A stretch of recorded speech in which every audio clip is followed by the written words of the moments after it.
Bien, nous allons donc reprendre notre réflexion sur cette question. Quelle heure est-il à l'horloge de Dieu? Ce matin, nous nous sommes posé la question de savoir si véritablement nous étions dans l'époque finale.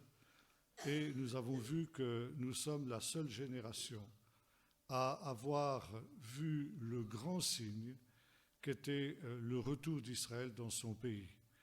Et donc Jésus a donné à ses disciples ces deux points de repère, c'est-à-dire la destruction de Jérusalem en 70, avec laquelle commençait ce qu'il appelle le temps des nations, c'est-à-dire un temps de grâce, d'abord un temps qui est donné aux nations pour qu'elles dominent sur Jérusalem pendant le temps où le peuple d'Israël sera dispersé parmi toutes les nations, et un temps de grâce pour que le peuple d'Israël, plutôt pour que les nations aient l'occasion, elles aussi, d'être sauvées avec le peuple d'Israël au dernier jour. Je voudrais revenir sur ce point et donc que nous fassions plusieurs lectures dans la parole du Seigneur à ce sujet. Tout d'abord, dans le texte parallèle de celui que nous avons vu ce matin, dans Matthieu 24, verset 13. Matthieu a gardé ici une parole de Jésus que Luc a omise et qui nous dit ceci: « Mais celui qui persévérera jusqu'à la fin sera sauvé. Cette bonne nouvelle du royaume sera prêchée dans le monde entier pour servir de témoignage à toutes les nations. Alors viendra la fin. » Et la fin, verset suivant, c'est quand vous verrez l'abomination et la désolation dont a parlé le prophète Daniel établi dans le lieu saint. Donc ici, c'est ce que nous avons vu ce matin. Je voudrais lire un deuxième texte dans l'évangile de Luc au chapitre 1er et au verset 26. Au 6e mois, l'ange Gabriel fut envoyé par Dieu dans une ville de Galilée du nom de Nazareth, chez une vierge fiancée à un homme du nom de Joseph de la maison de David. Le nom de la vierge était Marie. Il entra chez elle et lui dit: « Je te salue, toi à qui une grâce a été faite, le Seigneur est avec toi. » Troublée par cette parole, elle se demandait ce que signifiait une telle salutation. L'ange lui dit: « Sois sans crainte, Marie, car tu as trouvé grâce auprès de Dieu. Voici, tu deviendras enceinte, tu enfanteras un fils, et tu l'appelleras du nom de Jésus. Il sera grand, et sera appelé le Fils du Très-Haut. Et le Seigneur Dieu lui donnera le trône de David, son père. Il régnera sur la maison de Jacob éternellement, et son règne n'aura pas de fin. » Et un dernier texte dans le livre des Actes des Apôtres, au chapitre 1er, verset 3. « C'est à eux, aux apôtres, qu'il donna plusieurs preuves, se présentant vivant après avoir souffert. Il leur apparut pendant 40 jours, en parlant de ce qui concerne le royaume de Dieu. Comme il se trouvait parmi eux, il leur recommanda de ne pas s'éloigner de Jérusalem, mais d'attendre la promesse dont, leur dit-il, vous m'avez entendu parler. Car Jean a baptisé dans l'eau, mais vous, dans peu de jours, vous serez baptisés dans le Saint-Esprit. » Eux donc, réunis, demandèrent: « Seigneur, est-ce en ce temps-là que tu rétabliras le royaume pour Israël ?» Il leur répondit: « Ce n'est pas à vous de connaître les temps ou les moments que le Père a fixés de sa propre autorité. Mais vous recevrez une puissance, celle du Saint-Esprit survenant sur vous, et vous serez mes témoins à Jérusalem, dans toute la Judée, dans la Samarie et jusqu'aux extrémités de la terre. » Voilà, nous avons ici 3 textes extrêmement importants qui sont à mettre en relation avec ce temps des nations que nous avons évoqué ce matin. Et notamment ce temps des nations qui est un temps de grâce, un long temps que Jésus ne chiffre pas, mais dont nous savons qu'il a déjà duré plus de 2000 ans. Donc un long temps qui sera un temps où Israël sera endurci et n'aura donc pas la possibilité d'entrer dans son héritage, qui est précisément le royaume de Dieu. parce que Dieu ne veut pas que le peuple d'Israël entre dans cet héritage sans qu'il y ait aussi des nations, des représentants de toutes les nations du monde qui y soient associés au dernier jour. Et c'est la raison pour laquelle Dieu a endurci le peuple d'Israël pendant ce temps de grâce qu'il donne aux nations. Temps de grâce qui est en même temps un temps de patience. Dieu suspend sa colère, Dieu suspend ses jugements pendant ce long temps, avec évidemment aussi des conséquences pour les justes, qui font que les justes, à cause de cette patience de Dieu, vont souffrir et qui prendra fin avec le temps où le peuple d'Israël se tournera à nouveau vers Jésus. Je voudrais revenir ici sur notamment ces deux textes, d'abord celui de Matthieu, où il nous est dit « Il faut d'abord que cette bonne nouvelle du royaume soit prêchée à toutes les nations, et alors seulement viendra la fin. » Donc, le temps des nations ne pouvait pas venir, le temps de grâce ne peut pas venir sans que les extrémités de la terre aient été atteintes par l'Évangile. Et cette réalité, eh bien, elle est aujourd'hui effectuée. Les nations ont toutes été évangélisées. Remarquons que Jésus n'a jamais dit que le monde entier se convertirait. Il a dit simplement qu'il y aurait au dernier jour des représentants de toutes les nations qui participeraient au salut. Et nous avons un texte très important aussi dans le livre de l'Apocalypse, chapitre 7, texte qui a fait le fonds de commerce d'une certaine secte apocalyptique que je ne citerai pas, où il est question de 144 000 membres de toutes les tribus d'Israël qui se trouvent devant le trône de Dieu. 144 000 dans le contexte du livre de l'Apocalypse, ce n'est pas évidemment un chiffre à prendre à la lettre. Beaucoup de chiffres de l'Apocalypse sont symboliques. Et là, nous avons un chiffre qui est celui de 12. On joue sur le chiffre 12. 12 000 de toutes les tribus d'Israël. Il y a, notamment dans le livre de l'Apocalypse, mais dans l'ensemble de la Révélation, deux chiffres qui sont très importants, qui sont très symboliques. Le premier, c'est le chiffre 7, qu'on retrouve à de très nombreuses reprises dans le livre de l'Apocalypse, et le second, c'est le chiffre 12. Pourquoi ces deux chiffres ont-ils cette valeur symbolique? Parce qu'ils sont tous les deux la combinaison du chiffre 3 et du chiffre 4. 7, c'est 3 plus 4, et 12, c'est 3 que multiplie 4. 3, c'est d'abord un chiffre qui désigne la divinité.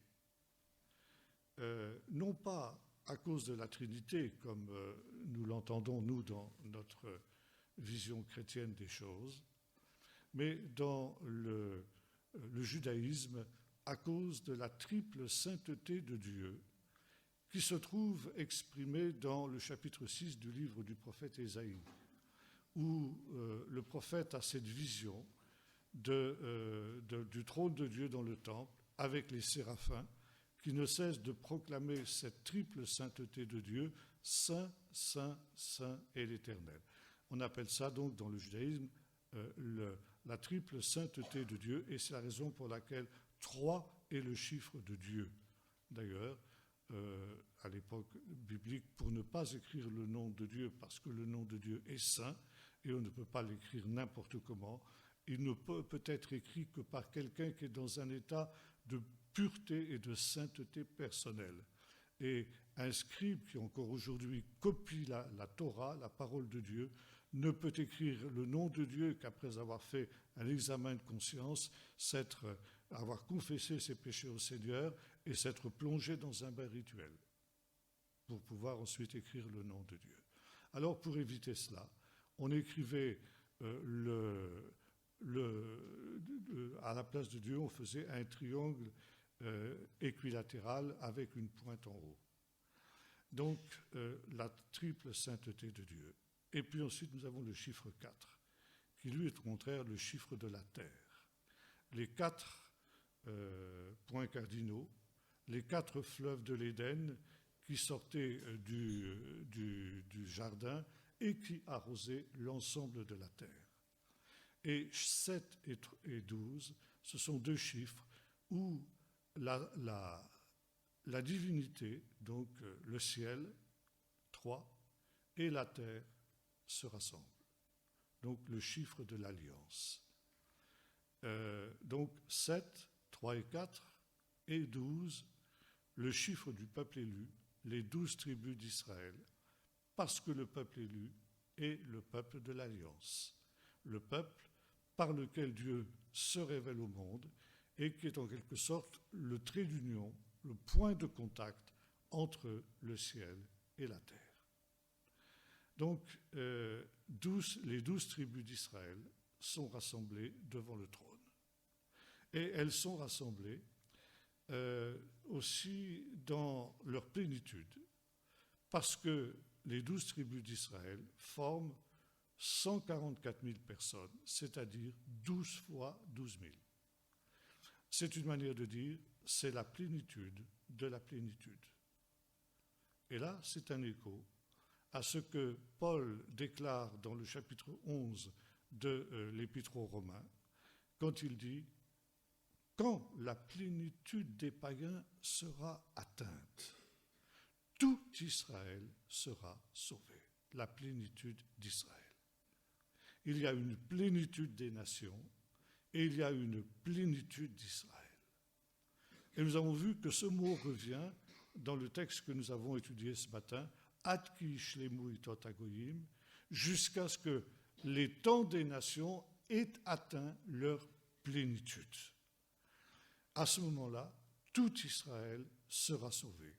Et devant ce trône qui est dépeint dans le chapitre 7 du livre de l'Apocalypse, nous voyons cette plénitude d'Israël, 12 fois 12 000, la plénitude de la plénitude qui se trouve, louons Dieu, dans cette perspective de la rédemption finale qui va être manifestée, comme on le lit dans la suite des chapitres de ce livre de l'Apocalypse. Et derrière, cet ensemble du peuple d'Israël qui a enfin trouvé justement l'accomplissement de sa véritable vocation et qui, d'une certaine manière, va maintenant conquérir une nouvelle terre promise, et une terre nouvelle, un ciel nouveau et une nouvelle Jérusalem. Il y a des gens de toute nation, de toute langue et de toute tribu qui sont aussi associés à ce salut eschatologique, à ce salut final qui est celui du peuple d'Israël. Paul nous dira que c'est en espérance que nous sommes sauvés. Nous avons reçu les arts du salut, mais la plénitude de notre salut est quelque chose qui est encore à venir. Et Paul dira dans un autre texte que nous soupirons après la rédemption de notre corps, après la plénitude de ce salut. Et Dieu ne veut pas que nous arrivions sans le peuple d'Israël à la perfection. Ça veut dire que cette plénitude de notre salut, à nous païens qui avons cru en Jésus, eh bien, ne sera entière et totale que lorsque Israël, au dernier temps, eh bien, se tournera aussi vers son Messie. Par conséquent, nous sommes ici dans cette perspective qui est aussi d'ailleurs associée à une des fêtes d'Israël.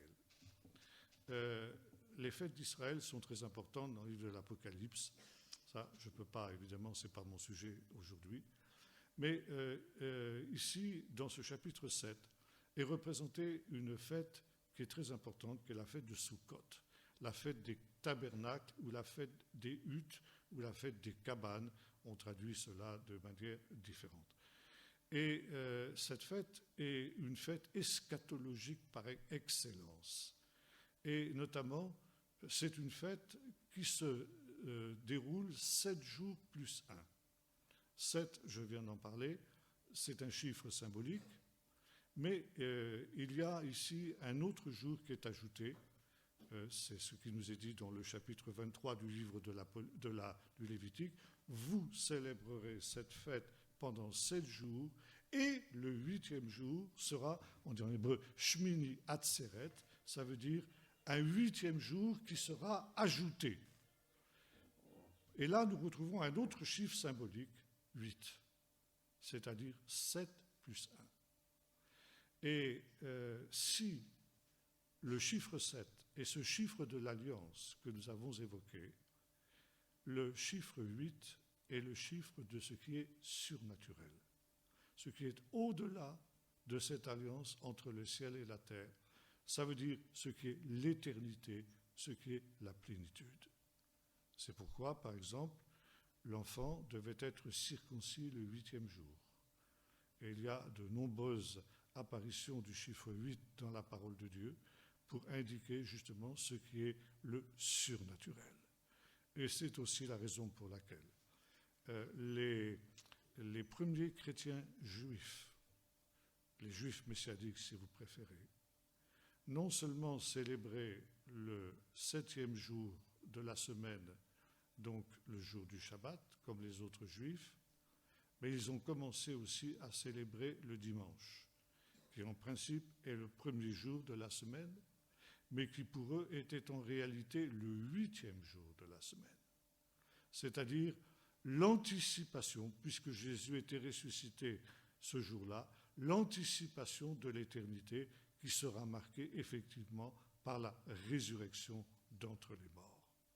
Or, la fête de Sukkot est une fête extrêmement importante pour le peuple d'Israël parce qu'elle est en quelque sorte le cheminement de toute l'histoire d'Israël, depuis la vocation d'Abraham, et pendant les 8 jours de la semaine, on reçoit dans une hutte que l'on a construite et dans laquelle on va vivre pendant 8 jours, on y reçoit un hôte biblique.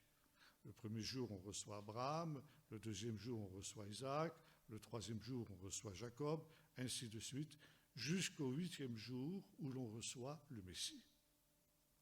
Donc on va de la vocation d'Abraham, de la vocation du peuple d'Israël jusqu'à l'éternité, jusqu'au 8e jour. C'est véritablement la fête eschatologique.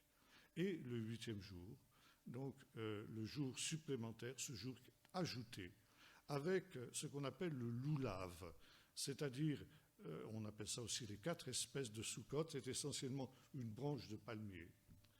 Le palmier est un arbre très important, aussi au point de vue symbolique. C'est le symbole de la victoire finale, la victoire de Dieu. Et l'on prend cette branche de palmier avec une branche de myrrhe qui représente l'éternité, une branche de saule qui représente la vie spirituelle, et puis ce qu'on appelle en français un cédra, c'est ça, un cédra, etrog on dit en hébreu, qui est une espèce de gros citron, et qui est l'image du fruit de l'arbre de la vie que l'homme a perdu dans le jardin d'Éden et qu'il retrouvera au temps de la fin. Et ce 8e jour de la semaine, le peuple vêtu de robes blanches se rendait dans le temple en criant « Oshiana ». Ça veut dire « Sauve-nous, ô Dieu », en agitant ses branches de palmier. Et on appelait ce jour le jour du grand salut, le jour de la rédemption. C'est un thème que vous retrouvez dans l'Épître aux Hébreux en particulier, où dans le chapitre 1er, il nous est dit « Comment échapperons-nous si nous négligeons un si grand salut ?»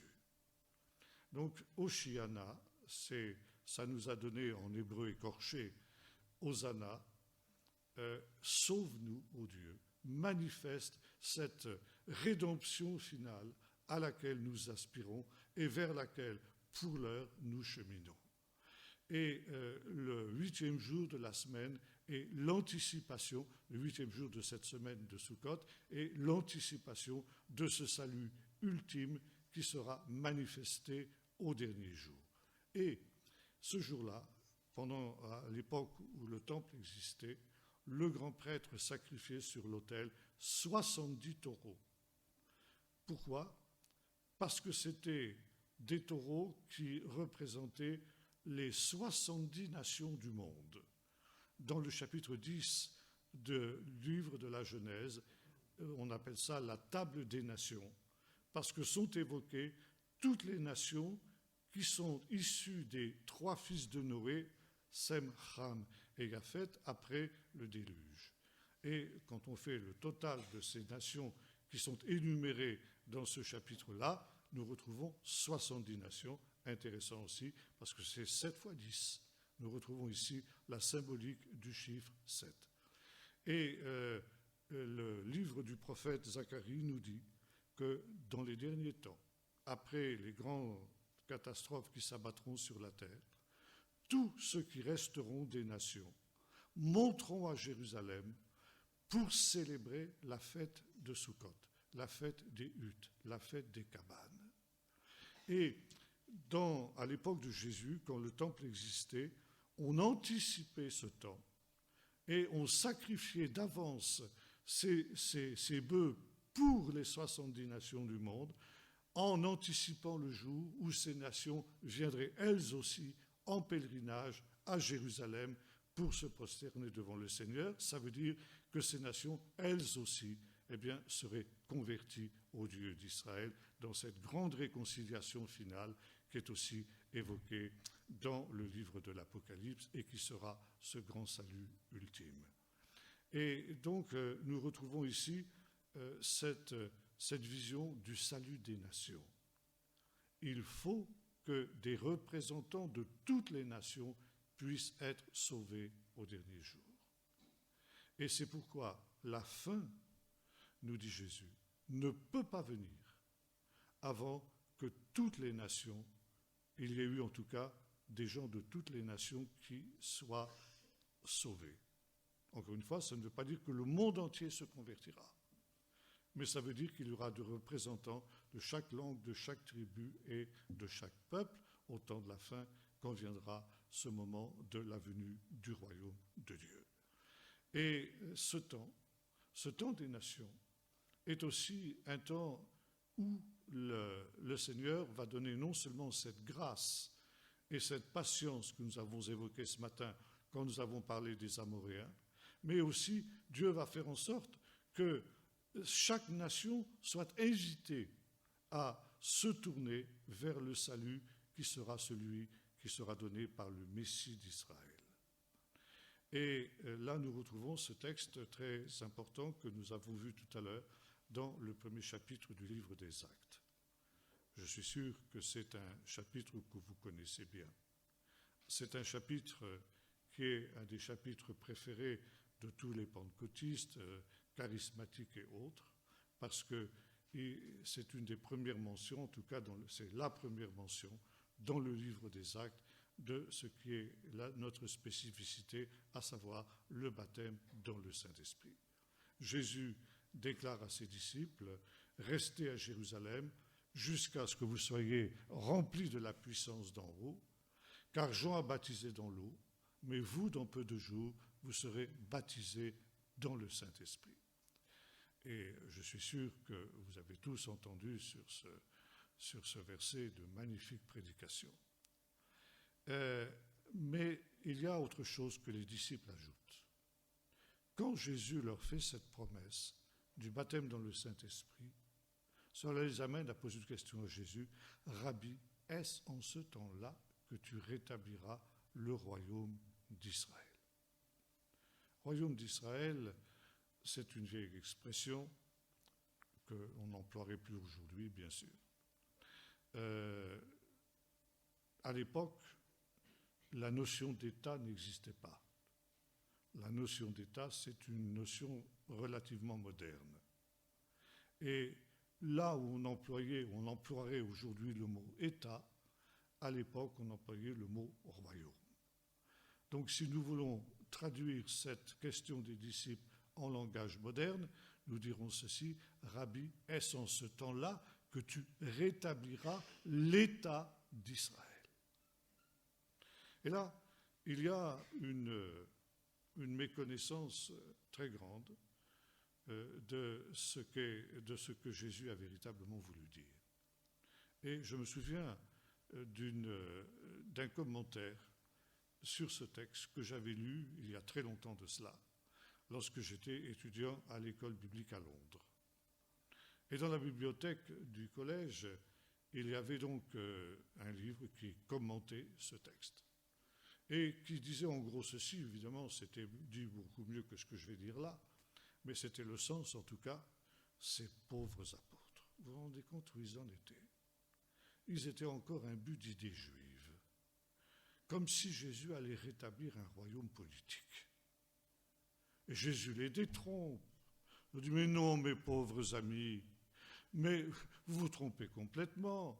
C'est un royaume spirituel que je suis venu établir. C'est un royaume dans les cœurs. Arrêtez, s'il vous plaît, d'attendre un rétablissement du royaume d'Israël, de l'État d'Israël. Ce n'est pas du tout de ça qu'il s'agit. Or, quand nous regardons le texte lui-même, nous nous rendons compte que cette interprétation, qui est grosso modo l'interprétation qu'on trouve partout, avec des nuances près, eh bien, ne tient pas la route. Parce que la question ne repose pas sur le fait de savoir si oui ou non Jésus va rétablir le royaume d'Israël, mais quand. Rabbi, est-ce en ce temps-là que tu rétabliras le royaume d'Israël? Donc, ce n'est pas est-ce que tu vas rétablir l'État d'Israël, mais quand? Et comme le disait mon professeur Nouveau Testament à Jérusalem, si Jésus n'avait pas été d'accord, il l'aurait dit. Il aurait dit ce que précisément on lui fait dire. Mais non, c'est un royaume spirituel. Jésus ne dit pas cela. Ça veut dire que Jésus reconnaît et qu'effectivement, un jour, le royaume d'Israël sera rétabli, et il sera rétabli par lui-même. Rabbi, est-ce en ce temps-là que tu rétabliras le royaume d'Israël? Pourquoi le royaume d'Israël doit-il être rétabli au dernier jour? D'abord, parce qu'il y a une prophétie qui dit cela expressément. Nous l'avons lu tout à l'heure, c'est la prophétie de l'ange Gabriel à Marie sa mère. Quand il lui parle de cet enfant qu'elle va mettre au monde, l'ange lui dit: il sera grand, il sera appelé fils du Très-Haut, et le Seigneur Dieu lui donnera le trône de David son père. Il régnera sur la maison de Jacob à perpétuité. Donc, question: quand Jésus s'est-il assis sur le trône de David son père? Le trône de David, c'est évidemment pas le trône de Saint-Pierre à Rome. Vous êtes bien d'accord? Ce n'est pas le trône de la reine Élisabeth qui, soi-disant, est installé sur la pierre sur laquelle David a été couronné. Je ne sais pas, vous connaissez peut-être cette légende qu'on a en Angleterre, selon laquelle les rois d'Angleterre sont couronnés sur une pierre qu'on appelle la pierre du couronnement, et qui serait la pierre sur laquelle David lui a été oint par Samuel. Bon, il y a toute une histoire de cette pierre, elle a été volée, elle est réapparue, etc. Mais jusqu'à aujourd'hui, les rois et reines d'Angleterre sont couronnés sur cette pierre-là. Mais évidemment, c'est une légende, ça ne tient pas la route. Donc, qu'est-ce que c'est le trône d'Israël? Le trône de David, c'est évidemment le trône d'Israël. Quand Jésus a-t-il régné sur Israël? Question. Jamais. Au contraire, les chefs de son peuple ont dit: nous ne voulons pas qu'il règne sur nous. Alors qu'est-ce qui s'est passé? Eh bien justement, Jésus a dû remonter au ciel. Il s'est assis sur le trône céleste, mais à la droite de la majesté divine, comme c'est écrit dans le psaume 110. Mais un jour il reviendra et il s'assiera sur le trône de David. D'une certaine manière, nous pouvons dire qu'actuellement, Jésus a établi son trône, son gouvernement, comme un gouvernement en exil.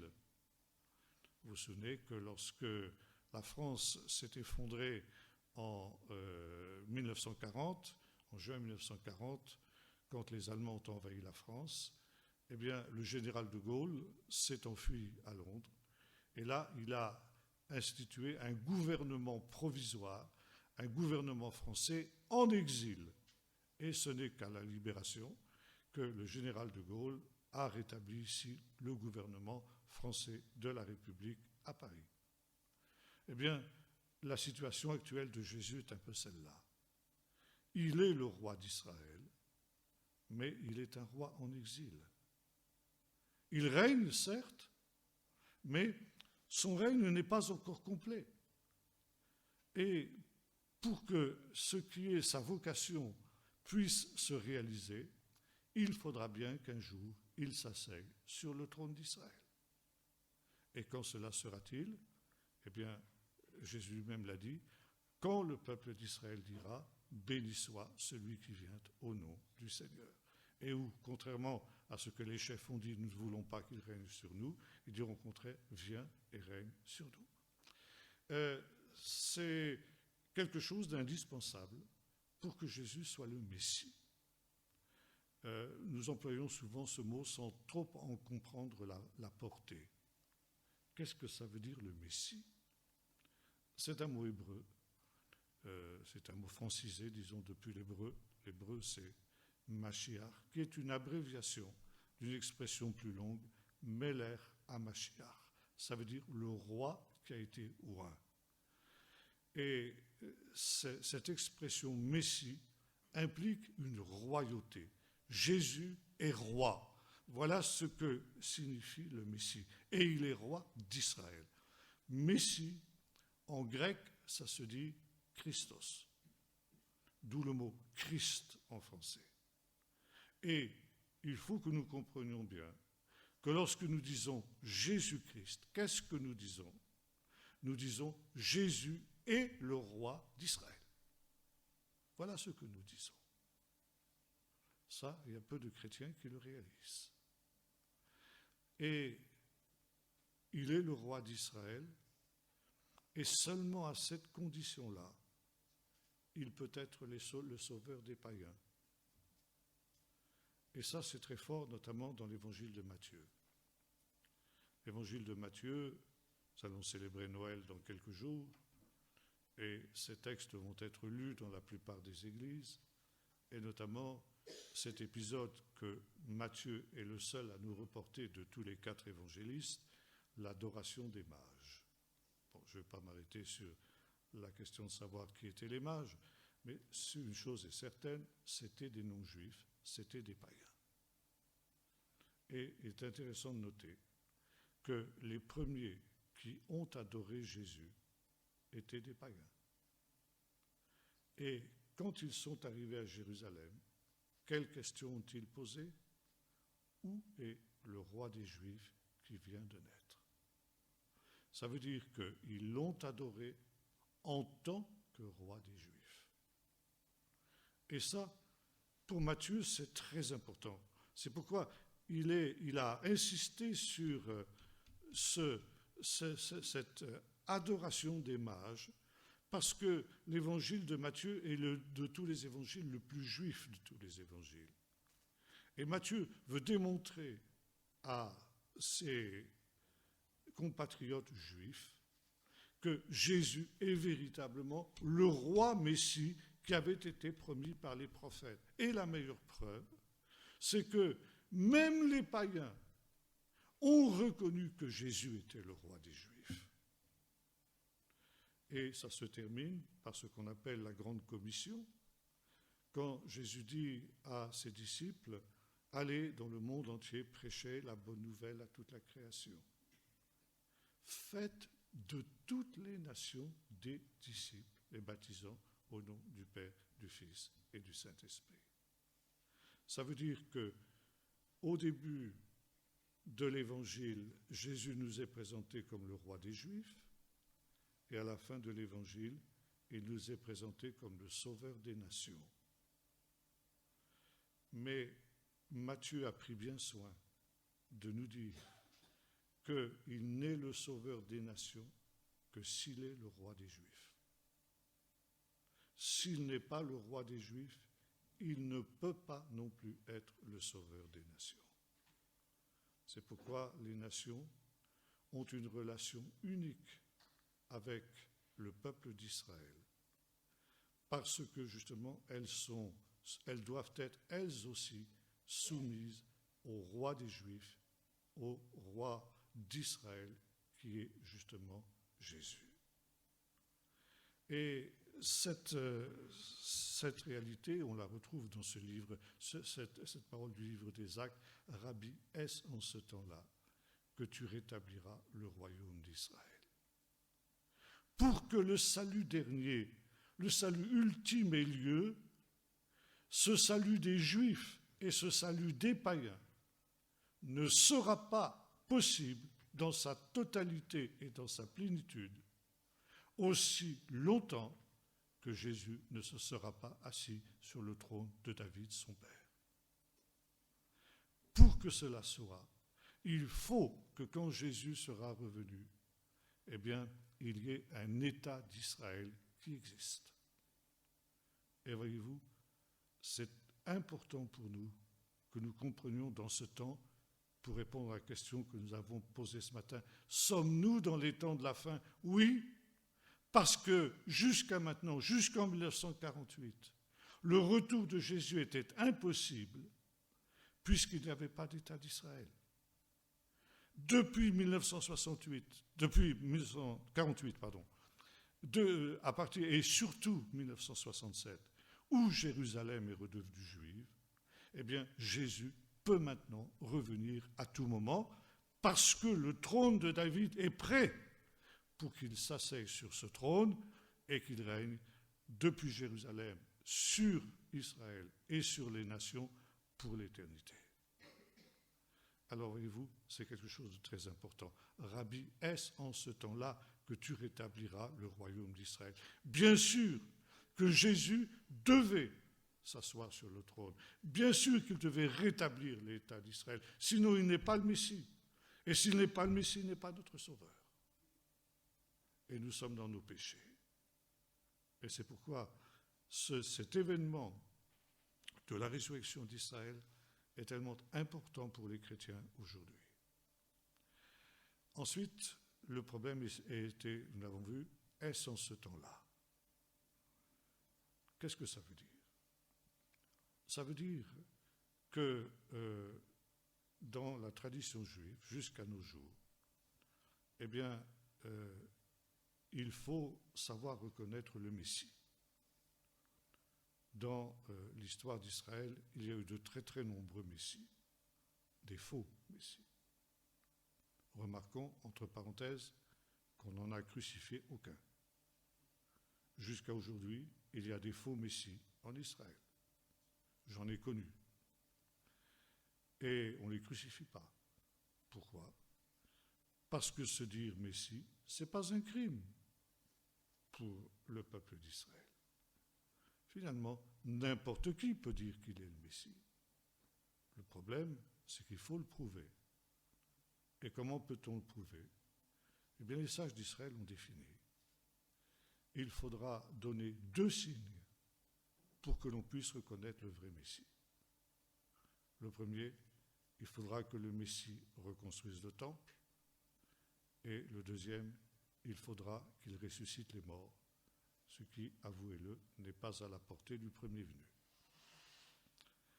Et voyez-vous, la rédemption finale, comme le dit l'apôtre Paul, est aussi en relation avec la résurrection des morts.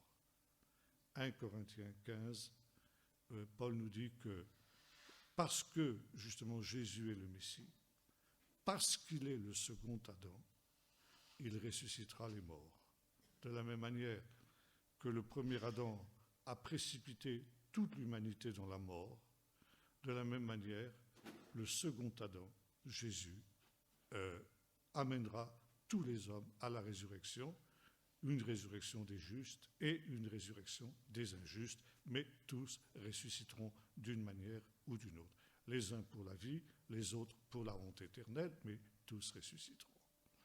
Et ensuite, donc ici, Paul nous dit une chose importante, la première aux Corinthiens, il nous dit « Jésus est ressuscité comme prémisse de ceux qui sont morts. Il est le premier-né d'entre les morts, il est le premier-né de cette humanité nouvelle, et parce que Jésus est ressuscité, tous ressusciteront. » Ça veut dire que déjà, en lui, potentiellement, tous sont ressuscités. Il suffit simplement d'attendre, chacun en son rang. 3 étapes à la résurrection des morts, nous dit l'apôtre Paul. Premièrement, le Messie. Deuxièmement, ceux qui sont à lui au moment de son retour. Et tout à fait au temps de la fin, c'est-à-dire après le millénium, tous les autres. Donc ici, la résurrection est déjà arrivée. Et c'est en cela que Jésus est proclamé Messie avec puissance par la résurrection des morts, nous dit l'apôtre Paul dans le début de l'épître aux Romains. Et c'est le premier sens de la résurrection de Jésus. Jésus est le Messie parce qu'il est ressuscité des morts. Ça, nous savons qu'il l'est à cause de cela. Et voilà, dans la tradition juive, quand le Messie viendra et donc mettra fin à la mort, eh bien, il rétablira le royaume d'Israël. Et voilà, c'est un peu la perplexité des disciples. Ils ont vu Jésus ressusciter. Pendant 40 jours, nous l'avons vu, ils ont mangé et bu avec lui. Et puis, ils s'attendaient à ce que Jésus rétablisse le royaume d'Israël. Jésus ne l'a pas fait. Et maintenant, Jésus va les quitter, mais il leur dit, dans peu de jours, vous serez baptisés dans le Saint-Esprit.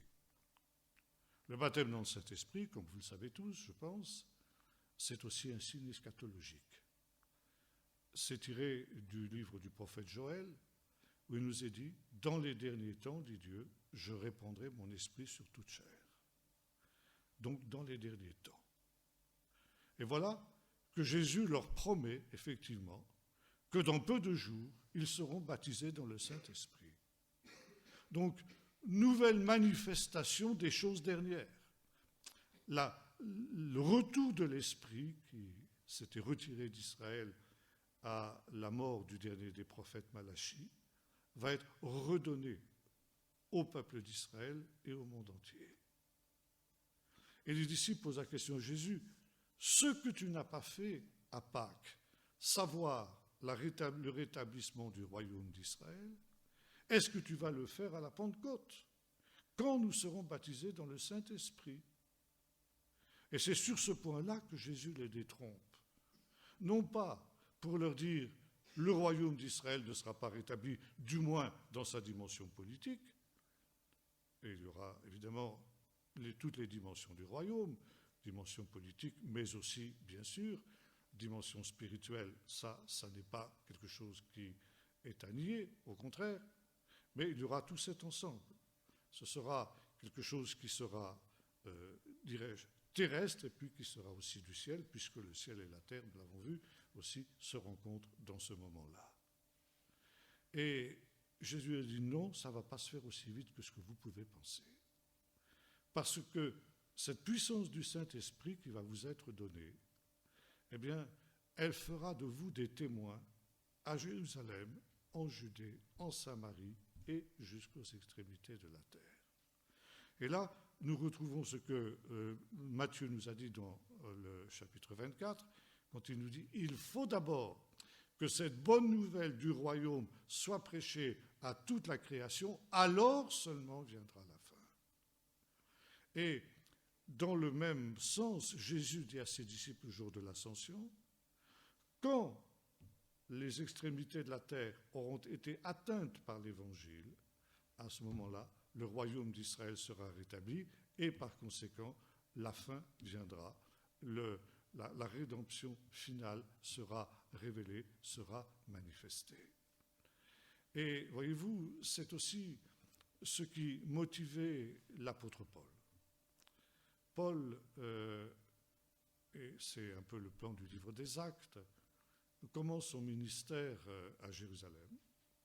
Et il dit que c'est à Jérusalem qu'il a commencé à prêcher. Pourquoi ? Parce qu'il y a une priorité. L'évangile est d'abord pour le juif et ensuite pour le non-juif. Et Jésus demande à ses apôtres de prêcher l'évangile d'abord à Jérusalem.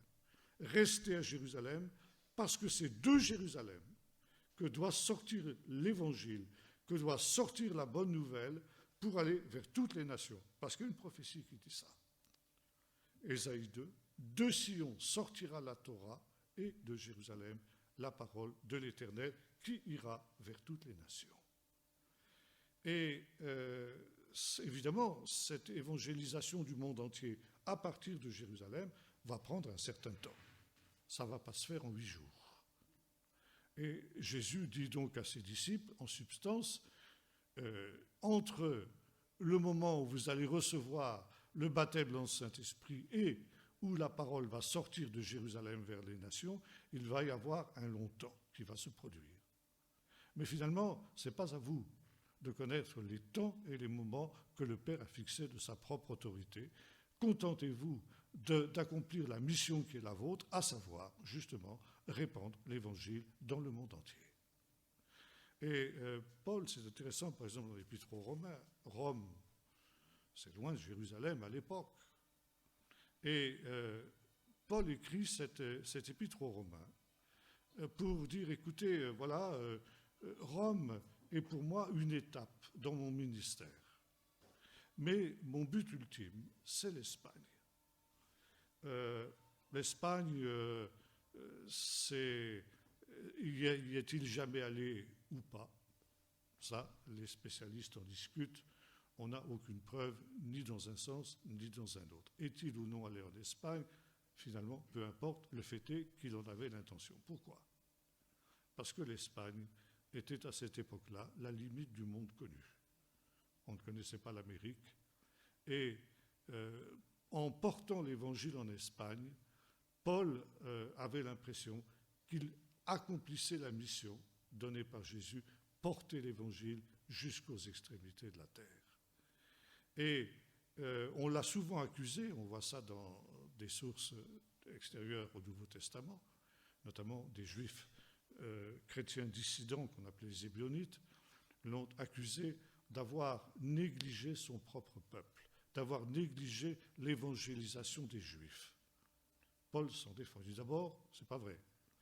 Chaque fois que j'arrive quelque part, mon premier soin, c'est d'aller prêcher l'évangile dans la synagogue. Aux Juifs, premièrement, et ensuite pour le grec. Donc je n'ai jamais négligé mon peuple. Et deuxièmement, l'évangélisation des nations ne joue pas contre le peuple d'Israël, contre son salut, mais en sa faveur. Car le plus vite nous aurons atteint avec l'évangile les extrémités de la terre, le plus vite le peuple d'Israël pourra être sauvé. Et c'est pourquoi je me hâte. Paul était atteint, disons, d'une véritable frénésie de porter l'évangile le plus rapidement possible, parce qu'il voulait à tel point le salut de son peuple qu'il faut d'abord, il dit, qu'on ait évangélisé toutes les nations de la terre. Aujourd'hui, eh bien, ce que Paul n'a pas pu réaliser a été fait, et toutes les extrémités de la terre ont été évangélisées. Il y a nombre d'années de cela, j'ai eu l'occasion de me rendre en Afrique du Sud dans un grand réveil que vous avez peut-être entendu parler, le réveil parmi les Zoulous, qui a été donc, dont l'instrument a été un certain Erlostigen.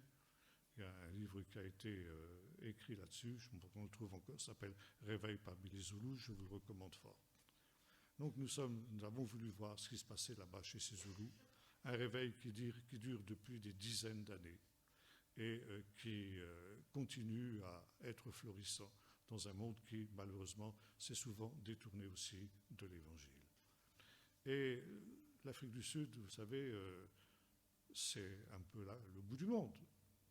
Quand on est là-bas, qu'on regarde devant soi, la mer à perte de vue. On sait bien qu'au loin, il y a un 6e continent. Le 6e continent, ça s'appelle l'Antarctique. Et en Antarctique, il n'y a évangélisé que des phoques et des pingouins. Et quand j'entendais ces Zoulous qui chantaient dans leur langue très étrange, les psaumes de David, je me disais, après tout, les disciples, ils n'ont pas si mal réussi que ça. Les extrémités de la terre ont été atteintes. Ce qui veut dire qu'effectivement, à partir de maintenant, eh bien, le Seigneur peut revenir à tout moment. Rabbi, est-ce en ce temps-là que tu rétabliras le royaume d'Israël? Et nous voyons en effet que dans ce même temps où les extrémités de la terre ont été atteintes, eh bien, le royaume d'Israël, l'État d'Israël, a été rétabli. Et là, nous avons une deuxième raison de croire que nous sommes effectivement dans les temps de la fin. Alors certains me disent, oui, mais bon, tout le monde n'a pas entendu, etc. Si, à l'époque qui est la nôtre, y compris avec les moyens modernes, la radio, maintenant, il y a pratiquement... Tous ceux qui veulent entendre l'Évangile ont la possibilité de le faire. Ça, c'est une chose qui est absolument indiscutable. La dernière, disons, le dernier endroit qui n'avait pas été évangélisé l'a été dans les années 60 du siècle dernier. C'était aussi les Papous de Nouvelle-Guinée qui ont été évangélisés dans les années 60 du siècle dernier par un missionnaire canadien qui s'appelait Don Richardson, qui a donc rappelé son épopée dans un livre qui malheureusement est introuvable maintenant, mais qui montre ce qu'a été l'œuvre de Dieu chez ces gens-là, justement qui s'appelle l'enfant de la paix. Maintenant, ce qui est intéressant aussi de noter, c'est que, je vais en parler ce soir, ce sera mon sujet de ce soir, ce temps de l'apostasie de l'Église et de la grande révolte contre Dieu. Ça fait aussi partie de ce texte où il est question du temps des nations. Le temps des nations, nous l'avons vu ce matin, c'est à la fois le temps où le Seigneur rétablit l'État d'Israël après que Jérusalem ait été foulée pendant plus de 2000 ans par les nations, et le temps où le Seigneur donne sa grâce à ces nations pour qu'elles aient l'occasion d'entendre l'Évangile. Dieu leur envoie des prédicateurs jusqu'aux extrémités de la terre pour que justement tous ceux qui veulent se tourner vers Jésus aient la possibilité de le faire. Mais c'est aussi le temps du comble du péché des nations et au temps de la fin, quand justement Jérusalem sera rassemblée dans sa patrie ancestrale et que les nations auront toutes entendu l'Évangile, alors aura lieu la grande révolte finale contre Dieu, contre sa parole, contre son Fils et contre le peuple d'Israël. Ça, j'en parlerai ce soir. Mais ce que je voudrais dire ici, c'est que cette prédication de l'Évangile aux nations, eh bien, elle est aussi ce grand signe que nous arrivons à la fin des temps. Et que maintenant, eh bien, à partir de ce moment, la plénitude des nations, qu'est-ce que ça veut dire la plénitude des nations? Vraisemblablement, justement, cette idée que toutes les nations aient l'occasion d'entendre l'Évangile. Il est intéressant de noter qu'à l'heure actuelle, où pratiquement aujourd'hui, nous ne vivons plus un temps de réveil, je crois qu'il faut avoir l'honnêteté de le reconnaître. Il y a eu un petit peu comme une marée montante, et depuis l'époque de la Réforme, il y a eu, comment dirais-je, la marée de l'esprit qui n'a cessé de monter vague après vague, avec les réformateurs, Luther, Calvin, et puis ensuite les grands réveils du XVIIIe siècle, avec Wesley, avec Zinzendorf et tous les autres, et ensuite au XIXe, Finney, Moody, et puis le XXe, avec justement le mouvement de Pentecôte et le mouvement charismatique qui en a été le prolongement. Et aujourd'hui, on a l'impression de vivre une marée descendante. Actuellement, il ne reste plus que quelques flaques d'eau par-ci et par-là. Et j'évoquais une de ces flaques d'eau tout à l'heure quand je parlais de ce réveil chez les Zoulous. Mais il y a un endroit où la marée continue à monter. Ce sont les pays arabo-musulmans. Et maintenant, les rares endroits au monde où l'Esprit de Dieu souffle avec puissance, c'est au milieu de ces peuples-là. Pourquoi? Je vais en parler ce matin avec quelques-uns, en aparté, parce que les peuples arabo-musulmans, pendant 1300 ans, n'ont pas eu l'occasion d'entendre l'Évangile. Parce que la prédication de l'Évangile dans ces pays-là était interdite sous peine de mort, à la fois pour celui qui prêchait l'Évangile et à la fois pour celui qui recevait et qui entendait cet Évangile. Or, il faut, nous l'avons vu tout à l'heure dans cette vision du chapitre 7 du livre de l'Apocalypse, qu'il y ait des représentants de toutes les nations qui soient sauvés au dernier jour. Et il faut que justement ces peuples arabo-musulmans, qui sont descendants d'un des fils d'Abraham, Ishmaël, plus que d'autres, aient l'occasion d'entendre l'Évangile.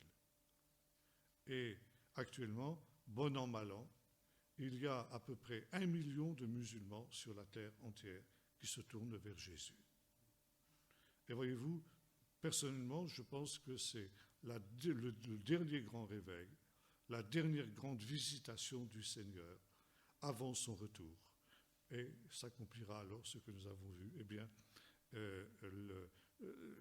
quand toutes les nations, quand cet évangile aura été prêché à toutes les nations, alors viendra la fin. Alors, voyez-vous, nous sommes dans ce temps très particulier où cet évangile, eh bien, ayant atteint les extrémités de la terre, nous sommes dans cette marée descendante dont je parlais tout à l'heure, parce que maintenant commence une nouvelle réalité.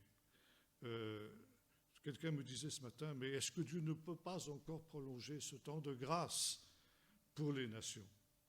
Je lui ai répondu, ça fait 2000 ans que Dieu a donné un temps de grâce. C'est quand même pas mal, c'est quand même pas long, c'est quand même assez long. Et si pendant 2000 ans, un certain nombre de peuples ne l'ont pas reçu, malgré l'occasion qu'ils en ont eue, ce n'est pas en prolongeant de 2, 3 siècles, 1000 ans, 2000 ans, que ça changera quelque chose. Il y a un temps où, justement, les puissances de séduction, qui seront celles de l'adversaire dans les derniers temps, ça j'en parlerai ce soir, seront telles que, comme le dit l'apôtre Paul, les hommes séduits par l'esprit de mensonge, qui sera celui de l'adversaire, Dieu, parce qu'ils n'ont pas justement reçu cette parole, parce qu'ils n'ont pas eu l'amour de la vérité pour être sauvés, Dieu leur envoie une puissance d'égarement pour qu'ils croient au mensonge. Voyez-vous, c'est extraordinaire. C'est un des textes les pires que je connaisse, les plus redoutables dans la Bible. Dieu lui-même qui endurcit. Dieu lui-même qui envoie une puissance d'égarement pour que ceux qui auraient dû recevoir la vérité, mais qui ont rejeté volontairement et délibérément la vérité, comme nos pays d'Europe occidentale, qui ont 2000 ans d'évangélisation derrière eux, contrairement au peuple arabo-musulman, nous avons 2000 ans de prédication d'évangile. Et aujourd'hui, enfin, quand je dis nous, je veux dire nos peuples, ça ne veut pas dire nous personnellement, parce que si nous sommes ici, c'est parce qu'au contraire, nous acceptons l'évangile. Mais disons, nos peuples sont en train de se révolter, de rejeter cet évangile. Je dis, très bien. Eh bien, puisque c'est comme ça, je vous envoie un esprit d'égarement pour que vous croyiez au mensonge. Et ce sera le début du jugement. Et aujourd'hui, justement, nous assistons à ce grand tournant, et qui est aussi une des marques des temps de la fin, cette grande révolte, cette grande rébellion des hommes de la fin, et qui amènera et le jugement de Dieu, le comble du péché, comme ça a été le cas pour les Amoréens, et qui fera que le temps des nations, le temps de grâce donné aux nations se fermera, et il est en train de se fermer, Quelqu'un me demandait ce matin comment se fait-il que ce soit si dur de prêcher l'Évangile aujourd'hui. Eh bien justement parce que le temps de la grâce des nations est en train de se fermer. Mais en même temps, viendra le temps d'Israël. Et on parlait tout à l'heure à table, il y a même de très très nombreux rabbins aujourd'hui, parmi les plus orthodoxes, qui se tournent vers Jésus sans en faire l'aveu. Parce que si le temps des nations cesse, le temps d'Israël vient. Et le temps d'Israël, eh bien, sera aussi le temps du rétablissement, non seulement du royaume d'Israël physique, qui est déjà pratiquement réalisé, mais ce sera le rétablissement de l'Israël spirituel et la possibilité, l'invitation qui sera faite au roi des rois de venir s'asseoir sur le trône de David, son père. Et là, eh bien, ce sera l'illumination d'Israël et après les jugements de Dieu, ce grand pèlerinage des nations. Les nations qui auront entendu, et par conséquent, elles pourront venir à Jérusalem. Il y a eu un mouvement centrifuge de Jérusalem vers les nations, et il y aura un mouvement centripète. Toutes les nations monteront à Jérusalem, comme il est écrit dans ce merveilleux texte d'Ésaïe 2, où il nous est dit, les nations qui seront montées à Jérusalem et qui auront été désarmées, qui auront été converties, diront, montons à la maison du Dieu de Jacob pour qu'il nous enseigne ses lois et que nous marchions dans ses statuts. Et ils transformeront leurs armes de guerre en instruments de paix. Une nation ne tirera plus l'épée contre une autre, on n'en prendra plus la guerre, le loup habitera avec l'agneau, et il ne se fera ni tort ni dommage sur ma montagne sainte. Voyez-vous, nous sommes tout près de ces temps-là, et nous avons ce privilège extraordinaire et redoutable aussi, nous verrons ce soir, parce qu'il faut arriver à ce but, eh bien, de vivre ces temps que tant et tant ont espéré, et finalement, comme Abraham et les patriarches, quand ils se sont mis en route vers la cité de Jérusalem, n'ont pas obtenu les choses promises, parce que Dieu ne voulait pas qu'ils arrivent sans nous à la perfection. Mais nous avons ce privilège de voir effectivement ce qu'ils ont espéré. Alors, c'est un privilège, c'est une responsabilité. Ne ratons pas le rendez-vous. Voilà ce que je voulais dire cet après-midi. Merci. Alors, on va avoir un temps de questions. Vous avez la possibilité de poser des questions si quelqu'un a une question. Donc, Damien, si tu veux. Non, je te laisse le micro. Non. Attendez, on va poser les questions avec le micro.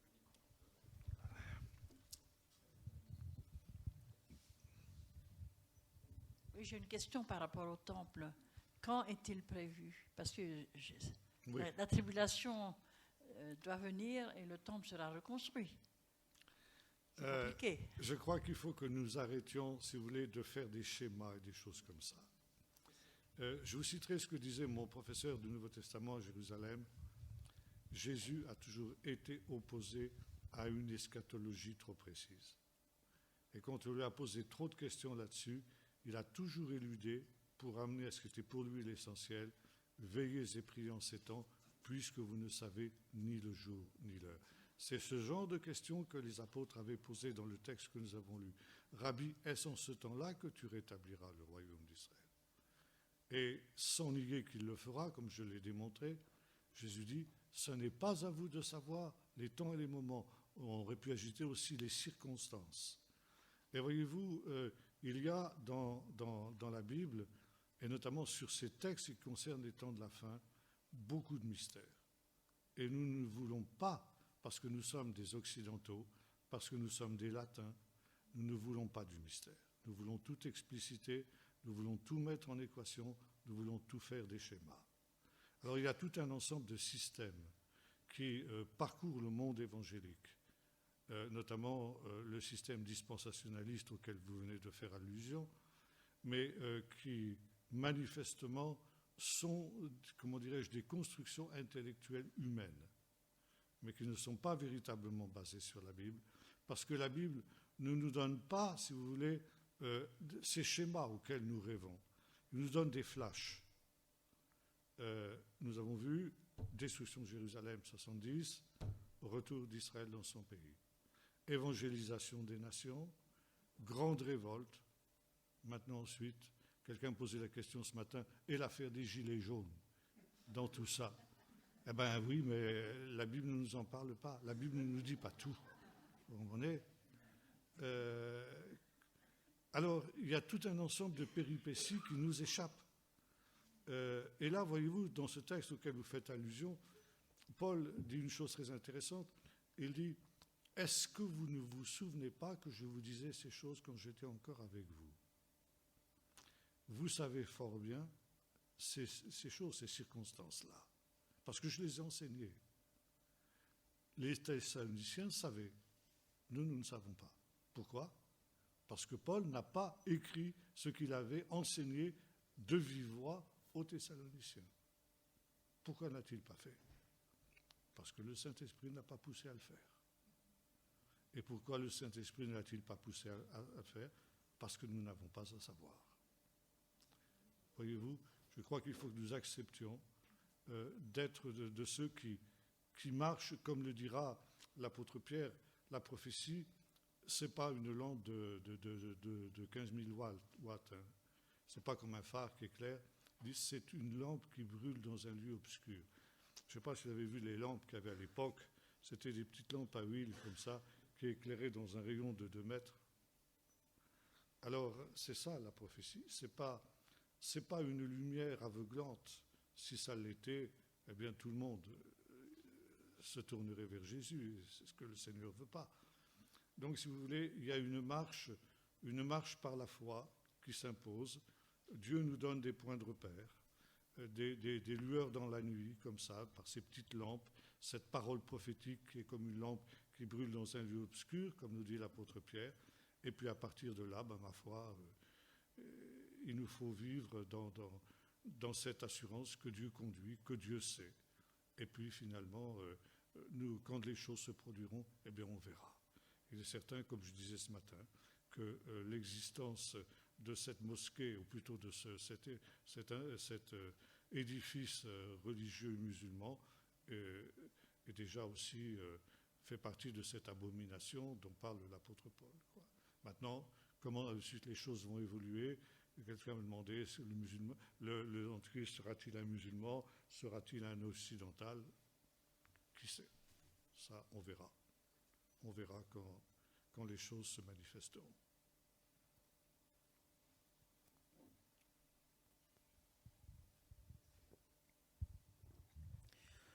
J'avais une question par rapport justement à l'enlèvement.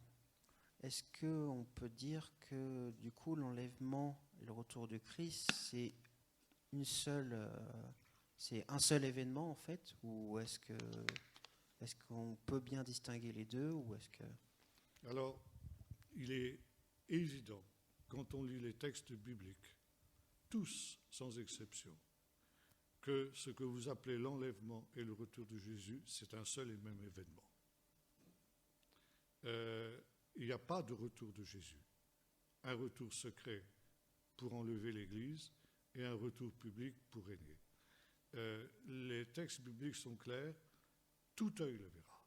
Quand il apparaîtra, tout œil le verra.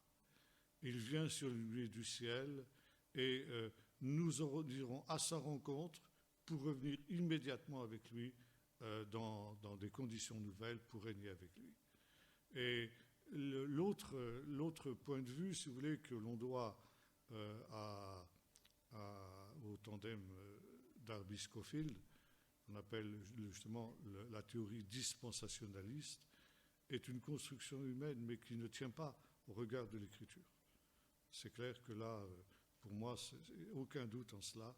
D'ailleurs, vous n'avez rien de semblable dans le judaïsme, et mes études en Israël m'ont montré à quel point l'eschatologie chrétienne, l'eschatologie du Nouveau Testament est ancrée dans l'eschatologie juive. Le Messie vient, et puis voilà, c'est clair. La résurrection des morts a lieu, et voyez-vous, j'aime pas l'expression d'enlèvement. D'abord, il n'est pas biblique. Ce qui est essentiel, c'est la résurrection. Et Paul dit d'une manière claire, nous les vivants, nous ne devancerons pas ceux qui sont morts. Mais quand retentira le dernier chauffard, les morts dans le Messie ressusciteront premièrement. Ça veut dire les morts ont priorité sur les vivants. Et seulement nous, après, nous serons levés à la rencontre du Seigneur. Nous les vivants. Évidemment, tout ça, ça ne va pas prendre des heures et des heures. Vous comprenez ? C'est quasi simultané. Mais Paul insiste sur le fait que l'événement essentiel, ce n'est pas tant l'enlèvement de l'Église qui nous intéresse, nous, parce que pour l'heure, nous sommes vivants, et que par conséquent, ce qui nous intéresse, c'est notre sort à nous, que les morts se débrouillent. Paul dit le contraire. Non. Les morts, c'est eux les plus importants dans cette affaire. C'est eux qui auront priorité.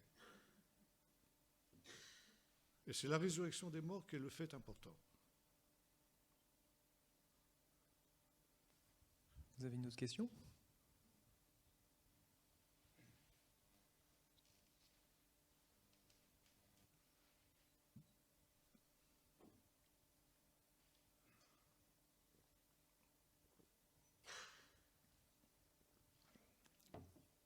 Ah, il y a notre sœur ici. La sœur, là. Je voulais parler dans le micro, s'il vous plaît, pour que tout le monde puisse vous entendre.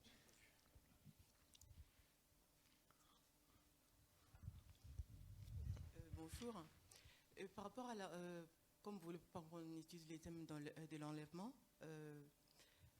une fois que les gens partent, on parle de la bataille d'Armageddon. On parle de la bataille d'Armageddon. Oui, d'Armageddon, oui. D'Armageddon, oui. Et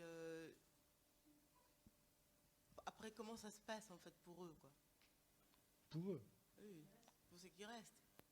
Pour ceux qui restent? Oui, parce que si Jésus vient une fois, le mort ressuscite et les autres s'enlèvent et Jésus revient. Et si vous voulez, ce qui se passe, c'est Jésus le décrit d'une manière très précise, justement, dans Matthieu 24 et 25. Donc, quand le Fils de l'homme viendra dans sa gloire avec tous ses anges, toutes les nations seront rassemblées devant lui. Et il séparera les brebis et les justes et les injustes comme un berger sépare les brebis et les boucs. Et là, donc, certains, parmi ceux qui auront eu, si vous voulez, ce qu'on pourrait appeler des sentiments humains, on appelle ça en hébreu « Gemulei Chassadim ».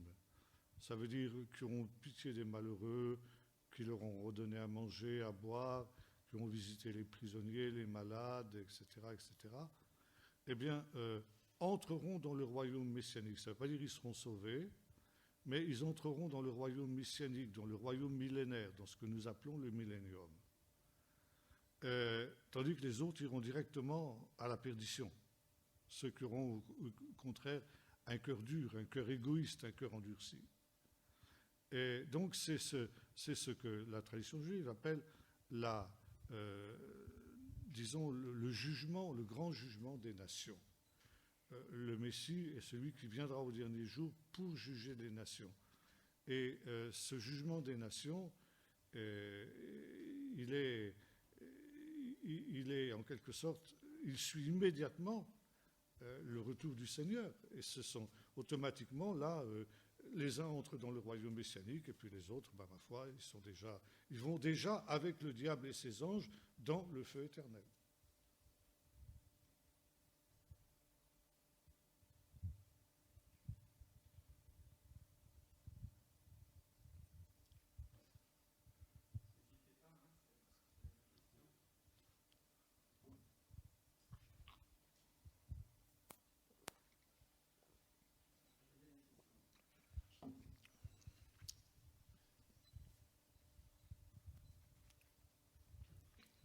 Oui, alors c'est par rapport au fait qu'à la fin des temps, Dieu envoie un esprit d'égarement, voilà, sur les nations. Oui. Et nous, par rapport à notre évangélisation, comment on doit se comporter? Parce que est-ce que c'est pas lutter contre Dieu, finalement, que d'essayer d'apporter la parole de Dieu à des gens qui ont un esprit d'égarement? Comment on doit se comporter, nous, par rapport à ça? Est-ce qu'on doit persévérer ou est-ce qu'on doit se dire c'est comme ça et... Oui, non, Paul est très clair. Il dit à Timothée, prêche la parole en tout temps, favorable ou non. Il y a des temps favorables, il y a eu des temps favorables, il y a dans certaines régions des temps favorables, et puis il y en a d'autres qui ne le sont pas. Mais comme ça a été pour les prophètes, quand Dieu disait par exemple à Ézéchiel, eh bien, qu'ils écoutent ou qu'ils n'écoutent pas, peu importe, ils sauront qu'il y a un prophète au milieu d'eux. Et ça, c'est très important parce que, comme dit Jésus aussi dans le texte de Matthieu 24, quand il parle des persécutions, on vous traînera devant les tribunaux, etc. Mais ce sera pour eux un témoignage. Ça veut dire qu'au dernier jour, quand ces gens-là se trouveront devant le tribunal divin, eh bien, ils ne pourront pas s'excuser. Dieu leur a dit, vous avez eu l'occasion d'entendre, vous n'avez pas écouté, eh bien maintenant, vous en subissez les conséquences et vous n'avez rien à dire. Et c'est pour ça, finalement, notre témoignage, même si notre témoignage n'est pas reçu, eh bien, doit être proclamé, doit être dit, parce que justement, au temps de la fin, ça leur servira de témoignage. Et comme dit Dieu au prophète Ézéchiel, même s'ils n'écoutent pas, eh bien, toi, tu sauveras ton âme. Si tu ne les avertis pas, eh bien, je te demanderai le sang du méchant. Merci.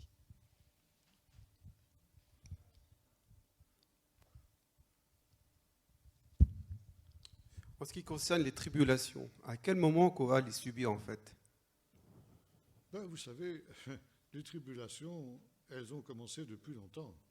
Et quand vous lisez notamment le livre de l'Apocalypse, vous voyez que dès le début du livre, Jean, dans son introduction, déclare ceci, « Moi, Jean, votre frère, qui, comme vous, est part à la tribulation. »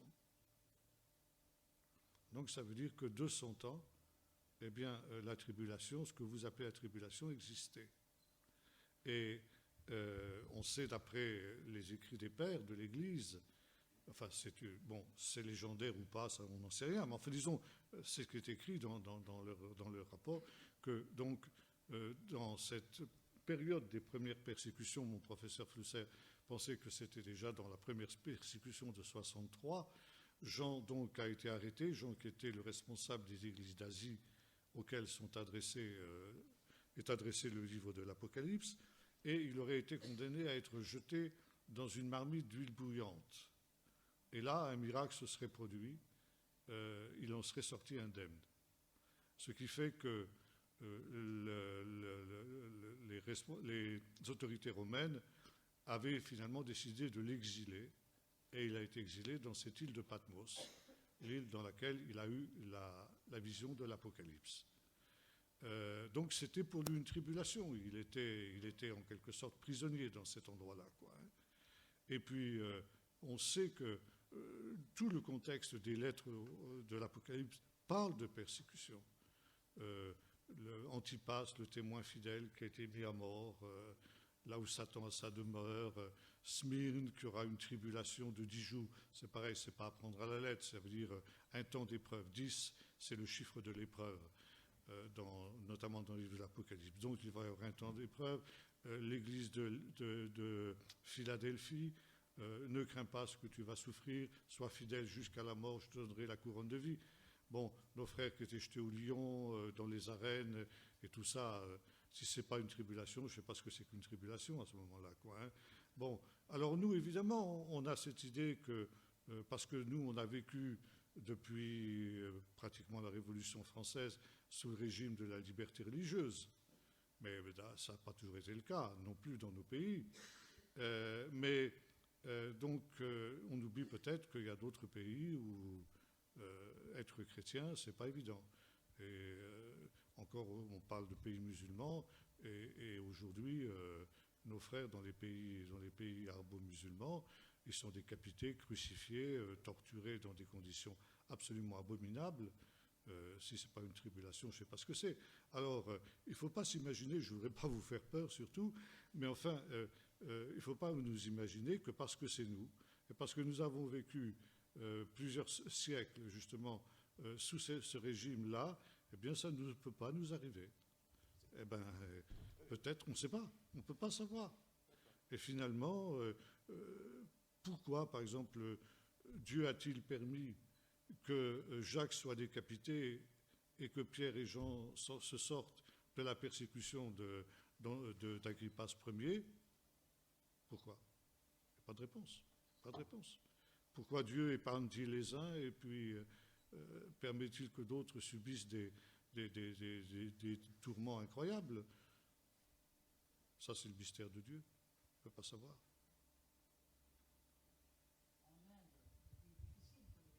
En Inde, oui, et toutes sortes de pays. En Chine aussi, c'est pareil. Chine. Ouais.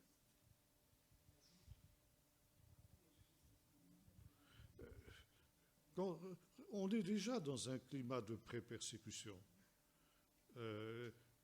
Votre pasteur me disait ce matin que les autorités françaises ont l'intention d'interdire le rassemblement national des Gitans qui se tient depuis des dizaines d'années, toutes les années. C'est une persécution. C'est une persécution.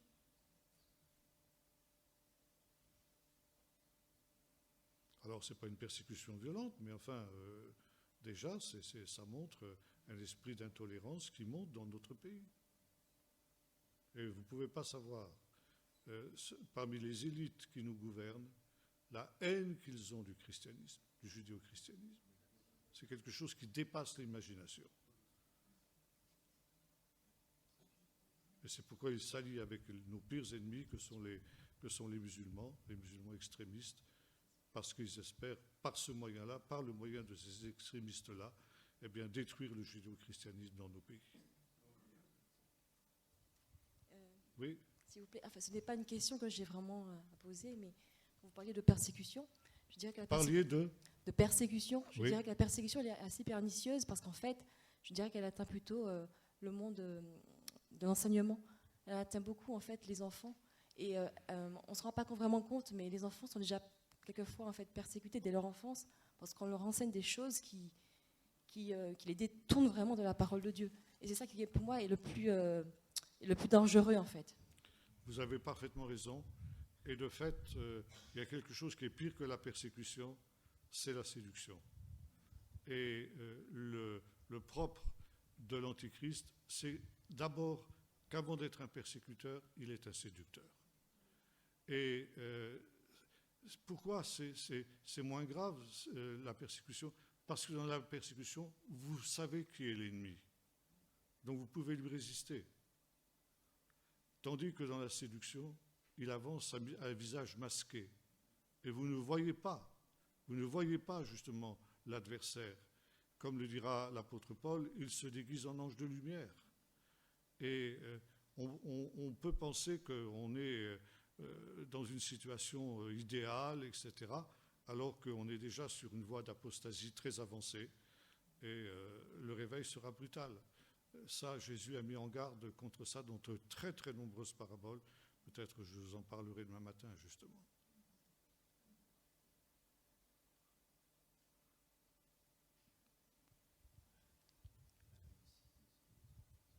Moi, j'ai juste une question par rapport à la parole de Jésus qui dit « Trouverai-je encore la foi sur la terre ?» Qu'est-ce qu'on peut dire de cette parole-là? Justement, Jésus annonce pour les temps de la fin l'apostasie. Et je crois que nous, on a dans certains milieux évangéliques, on vit dans une dangereuse illusion, celle d'un grand réveil qui vient, d'un grand réveil qui doit venir avant le retour de Jésus. Il n'y a pas de textes qui vont dans ce sens-là, si ce n'est celui de Joël que j'évoquais tout à l'heure, mais il est en grande partie déjà réalisé avec les mouvements de Pentecôte et tous ceux qui sont associés. Mais par contre, la Bible, pour les temps de la fin, annonce justement, et ce sera mon sujet ce soir, la grande apostasie. La grande apostasie, ça veut dire l'abandon de la foi, la révolte contre Dieu.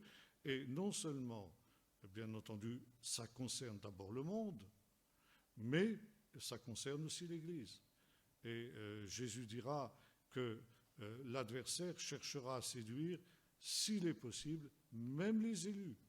Ce qui veut dire qu'il nous faut être sur nos gardes Et c'est dans ce sens-là que Jésus dit, quand le Fils de l'homme viendra, trouvera-t-il encore la foi sur la terre? Une foi, une affirmation, oui, mais une foi profonde, une foi véritable, une foi enracinée dans la parole de Dieu, ça, ce sera certainement beaucoup plus rare.